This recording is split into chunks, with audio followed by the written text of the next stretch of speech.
함께 하나님을 예배하겠습니다. 여호와께서 시내산에서 오시고 세일산에서 일어나시고 바란산에서 비추시고 1만 성도 가운데서 강림하셨고 그의 오른손에는 그들을 위해 번쩍이는 불이 있도다. 여호와께서 백성을 사랑하시나니 모든 성도가 그의 수중에 있으며 주의 발 아래 앉아서 주의 말씀을 받는도다.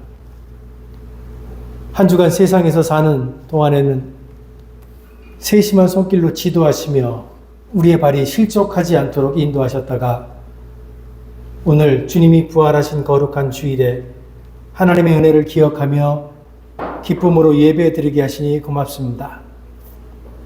예배하는 이 시간 우리 삶의 모든 걱정과 근심을 내려놓게 하시고 오직 하나님만을 신뢰하여 새 힘을 얻게 하여 주옵소서. 예배의 주관자 되시는 예수 그리스도의 이름으로 기원하옵나이다. 아멘.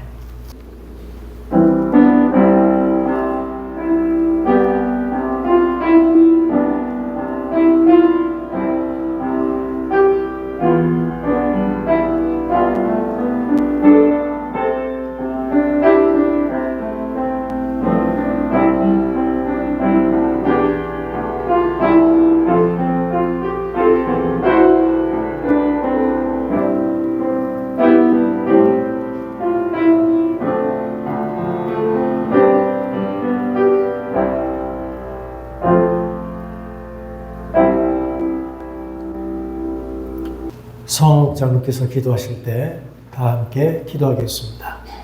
하나님 아버지, 이 시간에 저희를 불러 이 자리에 나오게 하시고 아버지의 이름을 부르며 함께 예배하게 하심을 감사드립니다. 지난 한 주의 시간을 온전히 하나님의 뜻대로 행하지 못하고 늘 나와 내 주변의 것들에 매몰되어 하나님을 바라보지 못한 것을 회개합니다. 저희의 허물과 잘못된 행동, 생각, 그리고 저희의 의도를 이 시간 하나님 아버지 앞에 감히 내려놓습니다. 긍휼과 자비의 아버지 하나님, 부디 저희를 용서하시고 진정한 회개의 발걸음을 다시 내딛고 살아가게 하여 주시옵소서.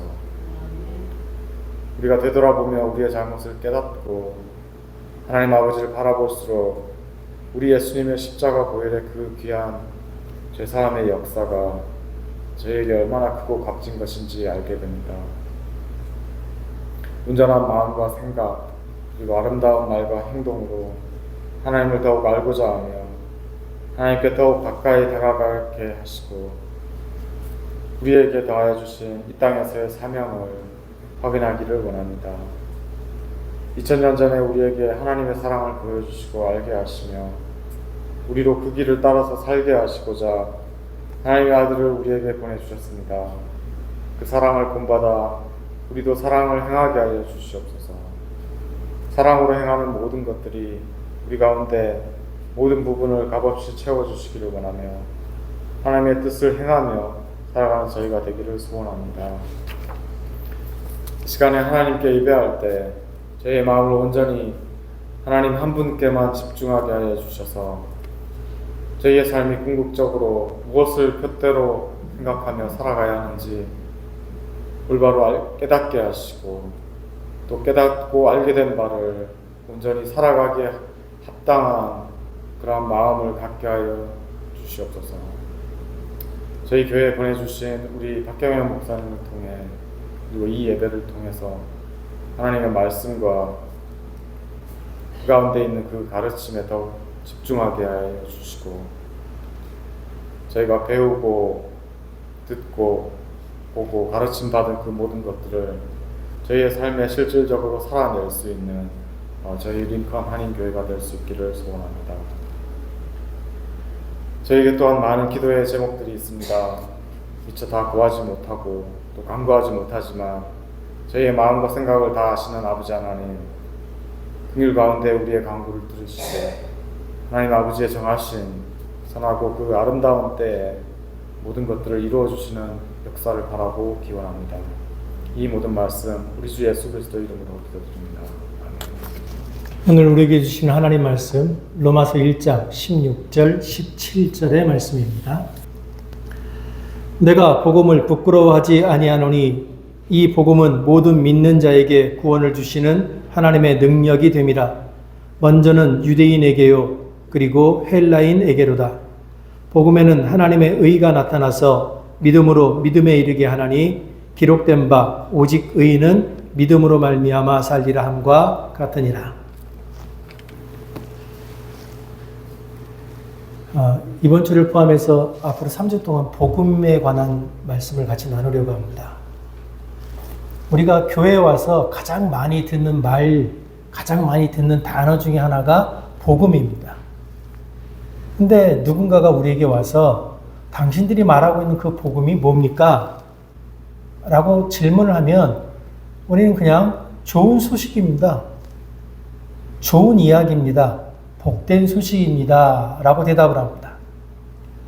그 사람들이 다시 그럼 그 복된 소식, 그 좋은 소식이 뭡니까? 그럼 마땅하게 대답을 잘 못해요. 왜냐하면 교회 다니는 분들도 대부분이 복음, 그러면 듣기에 좋은 이야기, 예수님이 착하게 살다가 억울하게 죽은 이야기, 삶이 힘들고 지치고 어려울 때 마음에 위로가 되는 종교적인 이야기 정도로 생각하고 있기 때문에 그렇습니다. 그리고 그 정도만 생각을 해도 충분하다고 우리는 생각하기 때문에 도대체 복음이 뭐냐라는 것에 대해서 깊은 생각을 하지 않습니다. 그런데 오늘날 우리가 그저 듣기에 좋은 이야기, 좋은 소식이라고 생각하는 그 복음에 대해서 바울은 복음은 하나님의 능력이다 라고 선언을 합니다.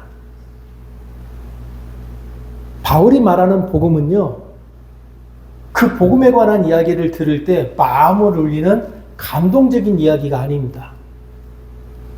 바울이 말하고 있는 복음이라고 하는 건 죄로 인해서 죽을 수밖에 없었던 우리를 죄의 속박에서 풀어주시고 절망과 죽음 가운데 있던 우리를 생명의 길로 인도하시는 실제적인 하나님의 능력에 관한 겁니다. 그래서 바울이 말하는 복음은 우리의 과거를 바꾸고 우리의 현재를 새롭게 하고 우리의 미래를 영혼으로 이끌어가는 살아있는 하나님의 생명입니다. 그래서 그 복음이 정말로 살아있는 하나님의 생명이라고 믿었기 때문에 바울은 당시 사람들이 수치스럽게 여기고 있던 십자가를 통해서 복음을 설명했던 겁니다. 그러면 오늘 우리들이 교회에 다니면서 사람들에게 말하는 복음은 정말로 살아있는 하나님의 능력입니까? 정말로 우리가 믿는다고 말하는 그 복음은 우리 삶에서 실제로 힘차게 역사하고 있습니까? 우리는 그 복음으로 인해서 우리 삶에 어떤 변화를 겪고 있습니까?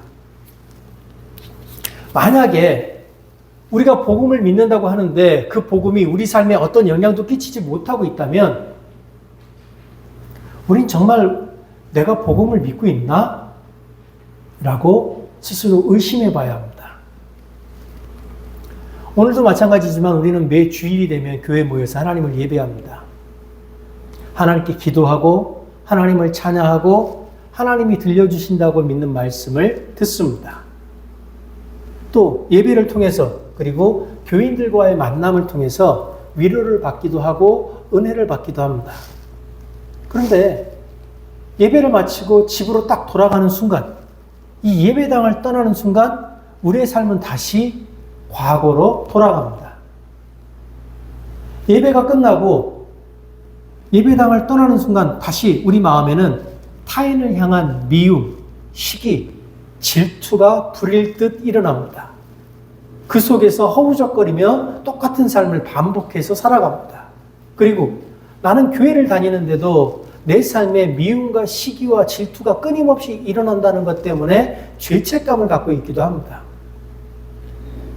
매주일 예배당에 나와서 하나님을 예배하고 찬양하고 기도한다는데 우리 삶은 전혀 변하지 않습니다. 분명히 복음에 대해서 들었는데 그 복음이 내 삶에 어떤 영향도 끼치지 않습니다. 왜 그렇습니까? 우리가 그저 복음을 듣기에 좋은 소리 정도로 알고 있기 때문입니다. 복음이 듣기에 좋은 소리라는 건 알고 있지만 그 복음이 내 삶에 어떤 영향을 미치는지, 내 삶과 어떤 상관이 있는지 전혀 모르기 때문에 그 복음을 들어도 그 복음이 내 삶에 어떤 영향을 끼치지 못하는 겁니다. 오늘 우리가 나누고 있는 로마서 1장 16절 17절은 이렇게 말합니다. 복음이 단순히 종교적인 문장이 아니다. 복음은 하나님이 지금 이 순간 우리에게 베풀고 계시는 구원의 선언이다. 바울은 본문에서 이렇게 말합니다. 복음은 하나님의 능력이 된다. 여기서 바울이 말하고 있는 이 능력은 어떤 능력입니까? 살아계신 하나님의 능력이라고 말할 때 이 바울이 말하는 능력은 깨어진 삶을 회복시키는 능력입니다. 무너진 마음을 일으키고 죄에 사로잡힌 인생을 자유케 하고 희망을 잃고 살아가는 사람에게 새 생명을 불어넣어주는 생명의 이야기입니다. 때로는요, 단 한 번의 말씀이 사람의 인생을 통째로 바꾸기도 합니다.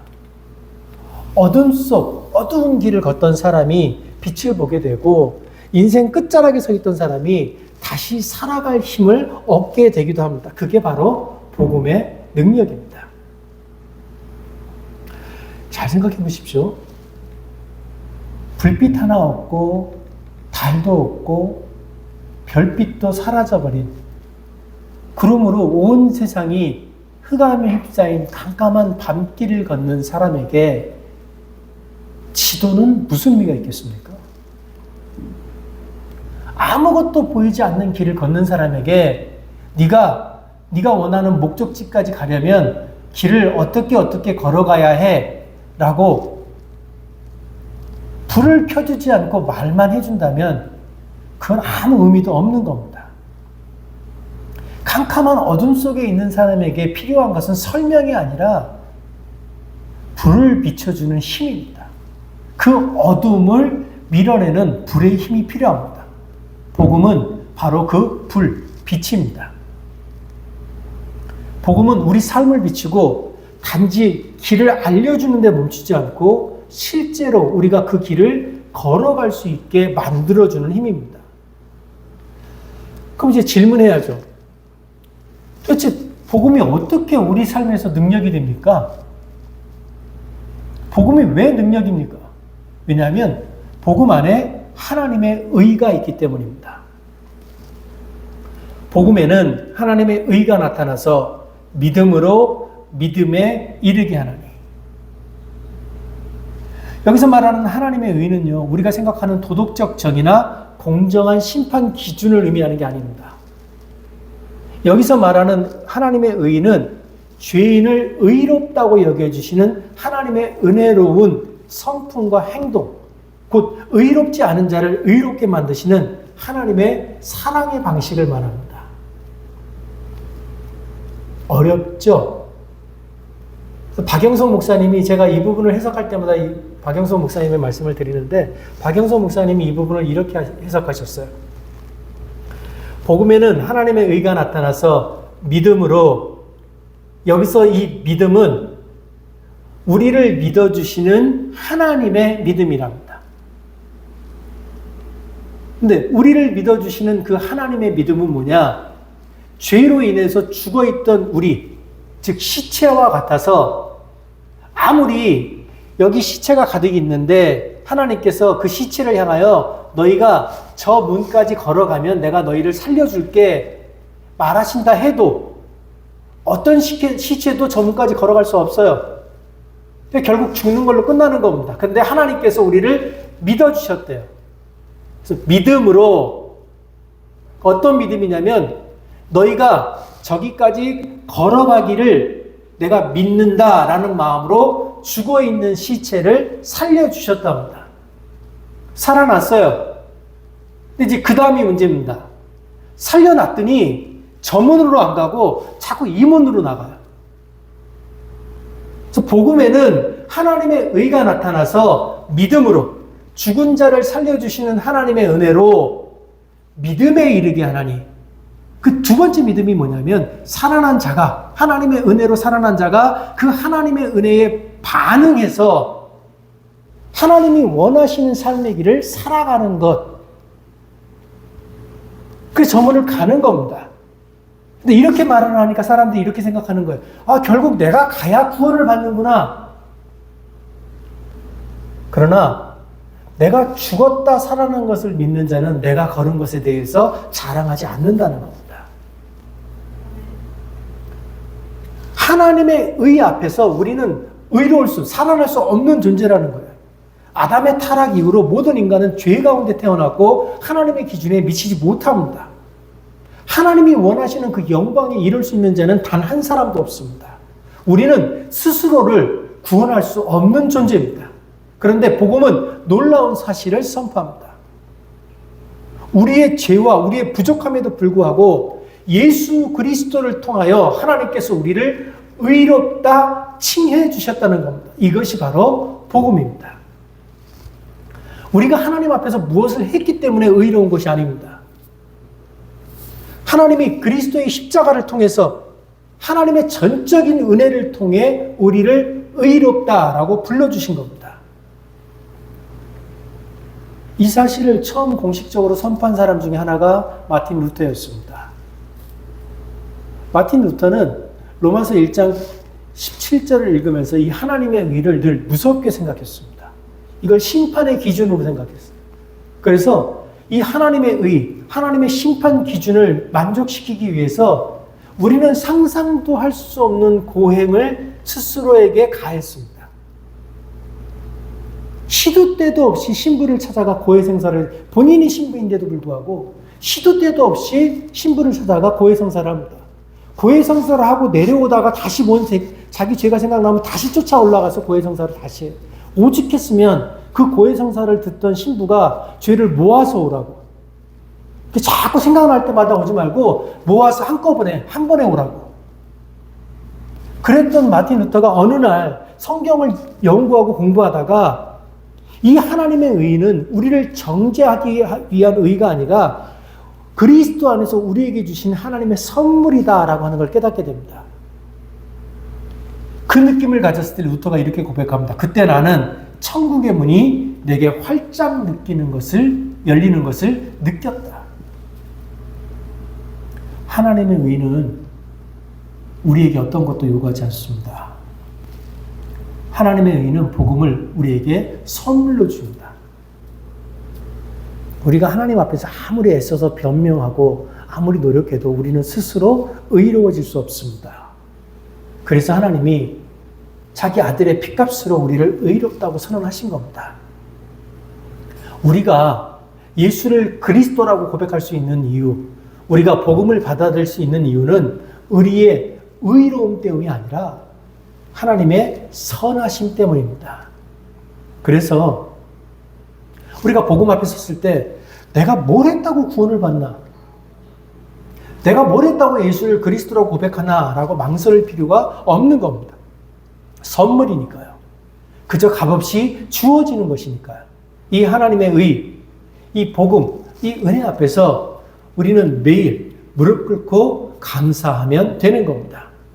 그리고 그 은혜를 날마다 기억하며 그 은혜를 우리 삶에서 살아내는 것이 중요한 겁니다.